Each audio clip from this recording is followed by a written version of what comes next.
Hey young man, welcome back after a long time this side once again Harshvardhan. मैं अपनी पूरी कोशिश करता हूँ कि मैं अपने इंट्रोडक्शन वाले लाइन में ये जो लाइन है कि आफ्टर अ लॉन्ग टाइम, ये वाली जो लाइन है वो मैं ना बोलूँ, बट सिचुएशन ही ऐसी क्रिएट हो जाती है कि मुझे बोलना पड़ता है।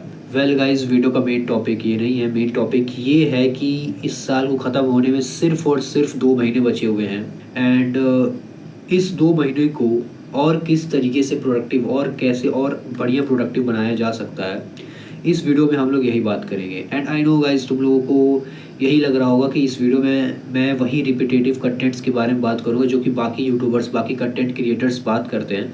तो गाइस, ऐसा नहीं है। जो भी मैं बोलने वाला हूँ वो मैं अपने पर्सनल एक्सपीरियंस से बोलने वाला हूँ। एंड यही नहीं, मैं अपना एक पर्सनल एक्सपीरियंस भी तुम्हें शेयर करने वाला हूँ। सबसे पहले मैं तुम्हें अपना एक पर्सनल एक्सपीरियंस शेयर करता हूँ। पिछले साल की बात है, दिसंबर महीने की बात है। मैं अपने दोस्तों के साथ एक ट्रिप पे गया होता। काइंड ऑफ ट्रिप तुम बोल सकते हो, उतना भी लाइक हाई फाई ट्रिप नहीं था, मतलब कि अ काइंड ऑफ ट्रिप था, ठीक है। और उस टाइम पे मैं कुछ खास फील नहीं कर रहा था। लाइक मतलब होता है ना कि सब जब भी हम लोग अपने दोस्तों के साथ कहीं बाहर जाते हैं और पहला ट्रिप होता है तो बहुत ही लाइक एक्साइटमेंट रहती है हमारे अंदर। बट मेरे अंदर कुछ ऐसा नहीं था, क्योंकि वो जो ट्रिप था वो आखिरी महीने में था, लाइक दिसंबर के मंथ में था। साल के एकदम आखिरी मंथ में, दिसंबर के मंथ में था।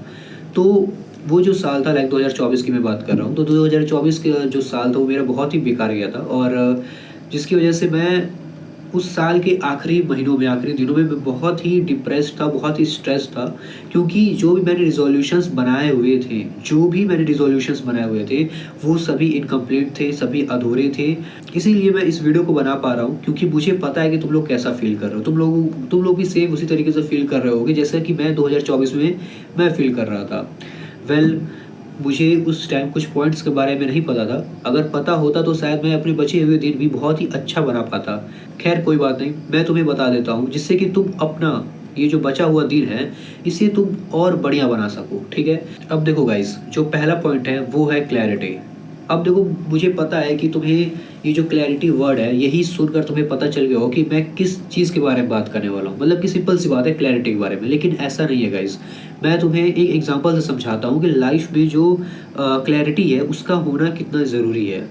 इवन मैं यहाँ पे क्लैरिटी भी नहीं बोला, मैं पूरा एक रोड मैप की बात कर रहा हूँ कि तुम्हें पता होना चाहिए कब तुम्हें कौन सा प्लान एग्जीक्यूट करना है, कैसे करना है, क्या करना है, कहाँ करना है, क्यों करना है। तुम्हें हर एक चीज़ के बारे में पता होना चाहिए। तो जितनी अच्छे से तुम चीज़ों को लाइक सिस्टमेटिक वे में अपने सामने रख दोगे, तुम्हें उस चीज़ को एग्जीक्यूट करने में उतनी ही आसानी होगी, ठीक है। फॉर एग्जांपल, मैं अगर इस टेबल पे मैं बुक रख दूँ, ठीक है, और मेरा भले ही पढ़ने का मन ना हो, लेकिन अगर वो बुक मेरे सामने रखी हुई है तो मेरा कहीं न कहीं एक होगा कि हाँ, चलो एक बार खोल के देख ही लेते हैं। लेकिन वही बुक अगर मैं बहुत दूर रखा हुआ हूँ, ठीक है, और अगर मेरा मन भी कर रहा होगा ना कि हाँ, चलो थोड़ा पढ़ लेते हैं, लेकिन फिर भी क्या होगा ना कि यार कौन पढ़ेगा, छोड़ो, उतना दूर रखा हूँ। इससे अच्छा मैं कुछ अपने सिस्टम पे काम कर लेता हूँ, थोड़ा गेम खेल लेता हूँ। तो ऐसा चीज़ है। और अगर तुम्हें अभी भी ये बात नहीं समझ आ रही है तो चलो मैं तुम्हें एक एग्जांपल के तौर पे समझाता हूँ। मान के चलो 2 लड़के हैं।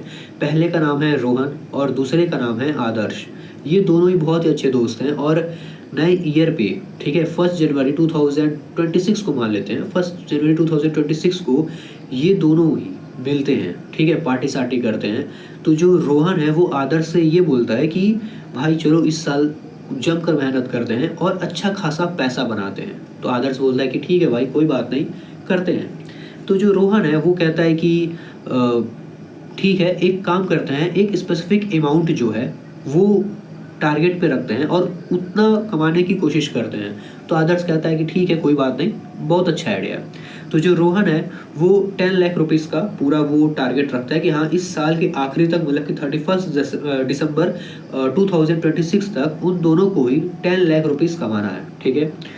लेकिन इसके बाद होता क्या है कि ये दोनों जब अपने घर जाते हैं तो जो रोहन है वो वही सेम रूटीन करता है जो कि वो पिछले साल कर रहा होता है, मतलब कि 2025 में कर रहा होता है। वही सेम रूटीन वो 2026 में भी कर रहा होता है, जैसे कि वही रील्स स्क्रॉल करना या फिर फालतू की वीडियोस, फालतू के कंटेंट्स कंज्यूम करना या फिर जो भी चीज़ें हैं, जितनी भी फालतू की चीज़ें हैं, वो वही सब कंज्यूम कर रहा है। बट जो आदर्श है वो घर जाने के बाद अपने सिस्टम पे बैठता है, वो देखता है कि हाँ, कौन से स्किल्स हाई पेइंग वाले हैं और कौन से स्किल्स नॉर्मल है, कौन से सॉफ्ट स्किल है, कौन से हार्ड स्किल्स हैं, किस स्किल से ज़्यादा पैसा बनाया जा सकता है, किस तरीके से क्लाइंट को आउटरीच किया जाता है, किस तरीके से क्लाइंट को हंट किया जाता है, वो सभी तरह की चीज़ों को देखता है। और वो देखता ही नहीं है, वो अप्लाई भी करता है। ऐसा नहीं है कि वो सिर्फ कंटेंट से ही कंज्यूम करते जा रहा है, नहीं। मैं ये पूछना चाह रहा हूँ कि इन दोनों में से सबसे ज़्यादा अमाउंट कौन बना पाएगा? सिंपल सी बात है, आदर्श ही बना पाएगा, क्योंकि भाई उसने एक्ट किया है, उसने एफर्ट्स डाले हैं, तो रिजल्ट्स भी आएंगे। लेकिन वहीं दूसरी साइड जो रोहन है, भाई उसने कुछ एफर्ट्स डाले ही नहीं है और वो बैठ के सिर्फ कंटेंट्स ही कंज्यूम कर रहा है, सिर्फ बैठ के सोच रहा है कि हाँ ये बिजनेस कर लेते हैं, वो बिजनेस कर लेते हैं, ये थीम पे चालू कर लेते हैं, मतलब कि इसी तरीके की चीज़ें वो सोच रहा है पूरे साल भर। तो सिंपल सी बात है भाई, आदर्श ही पैसा कमा पाएगा। मैं ये नहीं कह रहा हूँ कि वो पूरी उस 10 लाख रुपए को वो कमाएगा, नहीं, मैं ये नहीं कह रहा हूँ। मैं ये कह रहा हूँ कि वो रोहन से बहुत ही अच्छे प्लेस पे होगा, बहुत ही बढ़िया प्लेस पे होगा, ठीक है, क्योंकि भाई उसने एफर्ट्स डाले हैं और जहाँ एफर्ट्स है वहाँ रिजल्ट्स हैं।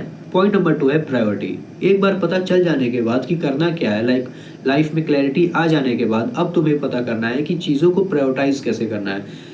अब मैं तुम्हें इस चीज़ को भी एक एग्जाम्पल के तौर पर समझाता हूँ। मान के चलो कि तुम्हारा आज से 1 महीने बाद या 1 हफ्ते बाद ही पेपर है, ठीक है, और तुमने पूरे साल कुछ भी नहीं किया है, तो इस टाइम पे तुम क्या करोगे? सिंपल सी बात है, तुम सबसे पहले सिलेबस देखोगे कि सिलेबस में कौन कौन से चैप्टर्स आ रहे हैं, जो कि मैंने अपने पहले पॉइंट क्लैरिटी वाले में ही बता दिया है। अब तुम्हें क्या करना है, क्लैरिटी होने के बाद तुम्हें जब चीज़ें पता चल जाएंगी, अब उसके बाद क्या करना है, चीज़ों को प्रायोरिटाइज करना है। मतलब कि अब तुम्हें ये देखना है कि उस चैप्टर्स में से सबसे ज़्यादा मार्क्स गेनिंग चैप्टर कौन सा है, किसका मार्क्स वेटेज ज़्यादा है, उसे टॉप पे रखना है और जितने भी कम वाले हैं उसे साइड में रखना है, ठीक है। मतलब सब लोग इसी तरीके से किए हैं यार, मैं भी खुद इसी तरीके से किया हूँ। एंड सेम इसी तरीके से अब तुम्हें भी अगले 2 महीने में भी यही करने हैं। जितने भी तुम्हारे गोल्स हैं उसे लिख लो और अब उसे प्रायोरिटाइज करो कि इसमें से सबसे ज़्यादा इंपॉर्टेंट क्या है तुम्हारे लिए। समझ आ रही है बात? पॉइंट नंबर 3 है अर्जेंसी। क्लैरिटी और प्रायोरिटाइज करने के बाद अब आता है अर्जेंसी। अब देखो तुम्हें क्या करना है कि जिस तरीके से एग्ज़ाम आने से 1-2 दिन पहले जिस तरीके से तुम पढ़ते हो बिना एक भी सेकंड वेस्ट किए हुए, अब सेम उसी तरीके से तुम्हें अब काम करना है अगले 2 महीने तक। और अगले 2 महीने की भी बात नहीं है, तुम्हें एक्चुअली में इसी तरीके से काम करना है। जो तुम्हारे अंदर वो आदत है कि हाँ एक काम करते हैं, 5 मिनट स्क्रॉल कर लेते हैं, 10 मिनट गेम खेल लेते हैं, 20 मिनट दोस्तों के साथ बाहर चल जाते हैं, इस आदत को तुम्हें छोड़नी पड़ेगी। जैसे कि मान के चलो बहुत से लोगों की हैबिट होती है, वो कहीं से आते हैं, कहीं बाहर से आते हैं और जब वो मोबाइल देखते हैं तो लाइक फॉर एग्जांपल 11:42 हो रहा है या फिर 11:55 हो रहा है, तो वो सोचते हैं कि यार एक काम करते हैं 12 बजे से काम शुरू करते हैं डायरेक्ट, या फिर सीधे 10 बजे से ही काम शुरू करते हैं। तो ऐसे ना करते करते क्या हो जाता है कि कब 10 से 11 बज जाता है, 11 से 12 बज जाता है, उन्हें पता नहीं चलता है। तो इसीलिए मैं कह रहा हूँ कि अपने काम में एक अर्जेंसी दिखाओ, हमेशा दिखाओ। ये सिर्फ अगले 2 महीने के लिए नहीं है, हमेशा के लिए है। एक फिलॉसफी का एक लॉ होता है, पार्किंसंस लॉ, जहाँ पर क्या होता है कि हम लोग अपनी प्रोडक्टिविटी को बढ़ाने के लिए डेडलाइन को और नज़दीक कर देते हैं या फिर वर्क का लोड जो होता है वो बढ़ा देते हैं, ठीक है। शायद मैं कुछ गलत बोल रहा हूँ, लेकिन हाँ वो कुछ जो लॉ है वो कुछ ऐसा ही है जिससे तुम अपनी प्रोडक्टिविटी को बहुत हद तक बढ़ा सकते हो, बहुत हद तक बढ़ा सकते हो।